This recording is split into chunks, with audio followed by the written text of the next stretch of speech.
conflicto histórico y geopolítico ocurrido en la mitad del siglo XX se situó en Europa, en Alemania, inmediatamente después de la Segunda Guerra Mundial, enmarcado en el contexto de la Guerra Fría entre los años de 1946 a 1989, cuando el muro de Berlín cayó. Al finalizar la guerra, las tropas aliadas de Inglaterra, Francia y USA, además del Ejército Rojo de la Unión Soviética, ejercieron una ocupación dentro del territorio alemán, con el propósito de desnazificar y liberar la región en base a lo definido en los dos acuerdos de gran importancia, el de Yalta y el de Potsdam.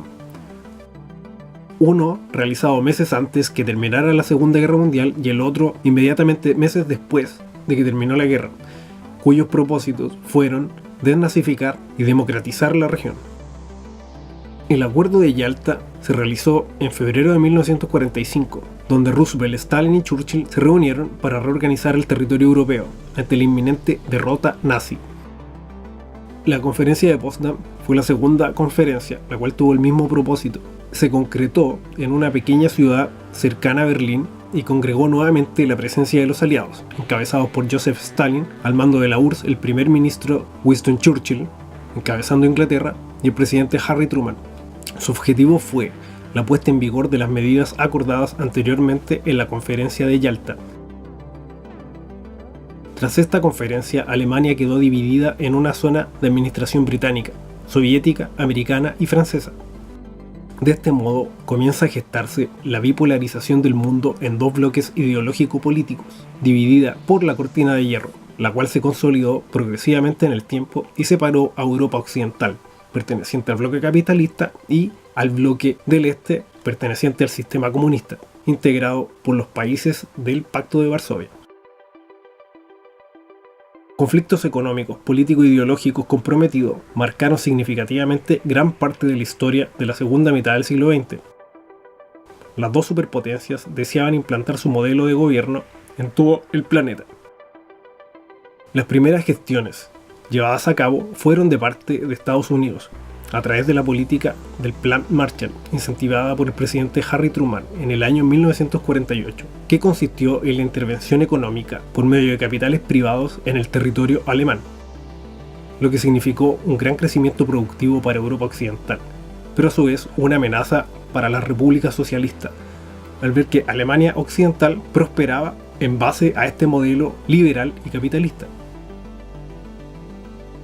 Este conflicto se intensificó cuando la Alemania capitalista intentó introducir una nueva moneda llamada Deutschmark, además de su territorio en la Alemania del Este, ocupada por los soviéticos, para lo cual la Unión Soviética en 1948 reaccionó con el llamado bloqueo de Berlín.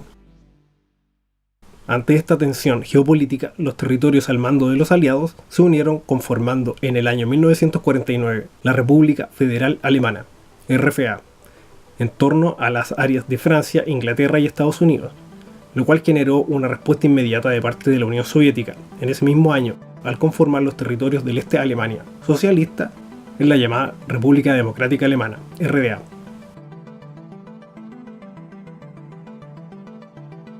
La construcción del muro.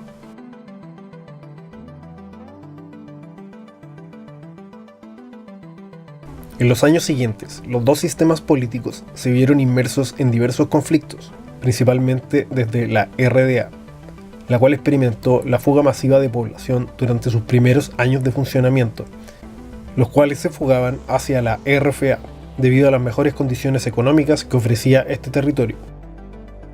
Entre los años 1945 y 1961, alrededor de 3,6 millones de personas habían abandonado la zona soviética y Berlín Oriental, lo que supuso un gran problema para la Alemania del Este. Alrededor de medio millón de personas pasaban cada día la frontera en ambas direcciones y de esta manera podían apreciar las condiciones de vida de ambos lados, lo cual generaba una comparación. Solamente en el año 1960, alrededor de 360.000 personas se mudaron de forma definitiva al oeste. La RDA se encontraba al borde del colapso social y económico.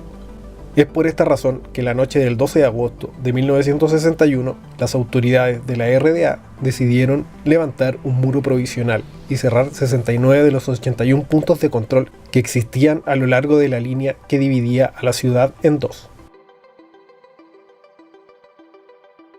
Un día después, ya se había colocado una alarma provisional de 155 kilómetros, interrumpiendo de la noche a la mañana el tránsito de vehículos y personas, muchas de las cuales trabajaban en la otra parte de la ciudad.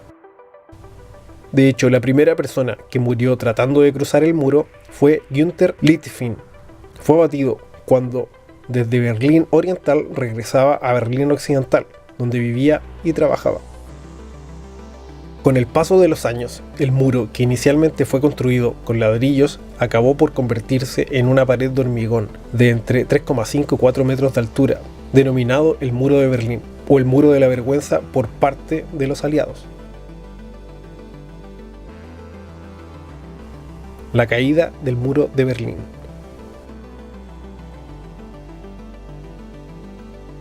La caída del muro tuvo su origen en la apertura de las fronteras entre Austria y Hungría en mayo de 1989. El primero de esos países pertenecía al bloque occidental, mientras que Hungría era parte de la cortina de hierro. Ante esta apertura, cada vez más alemanes orientales viajaban a Hungría para a través de esa ruta pedir asilo en las distintas embajadas de la República Federal Alemana. Esto molestó al gobierno de la Alemania democrática, y de esta manera comenzó a poner restricciones. Fue entonces cuando miles de alemanes del este empezaron a manifestarse. Ya era el 9 de noviembre de 1989. Ante esta situación, la RDA intentó dar respuesta, para lo cual un portavoz del gobierno, en una conferencia de prensa, daba a conocer la nueva norma que permitía salir del país sin requisitos previos, es decir, una libre circulación entre las dos Alemanias. Cuando el periodista Ricardo Herrmann, de la agencia de noticias ANSA, le preguntó para cuándo entraba en vigor la medida, Schabowski, quizá un poco nervioso, buscó entre sus papeles y al no encontrar nada escrito respondió de inmediato.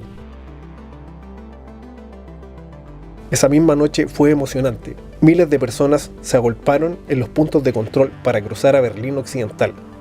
Una confundida guardia fronteriza que no tenía órdenes precisas de cómo actuar dejó pasar a los primeros berlineses del este, quienes fueron recibidos al otro lado entre abrazos y gestos efusivos de bienvenida por una multitud de alemanes occidentales. La mayoría de los bares cercanos al muro, situados en la Alemania occidental, dieron cerveza gratis y los desconocidos se abrazaron entre sí. Esto fue una verdadera fiesta.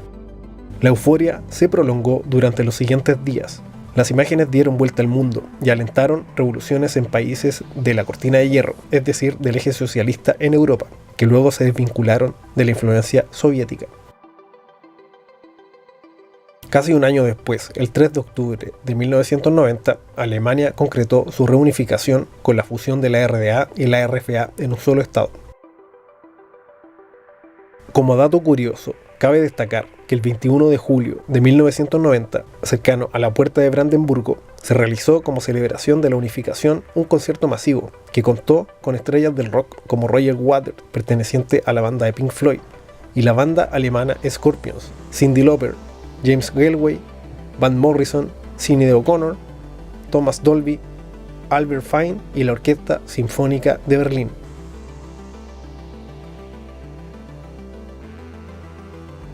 Parte de ese muro se encuentra como pieza de museo en la ciudad de Berlín, a modo de conmemorar ese oscuro capítulo de la historia alemana. Este suceso marcó el fin de la Guerra Fría y el triunfo simbólico del capitalismo sobre el socialismo, hasta la disolución finalmente de la Unión Soviética en el año 1991.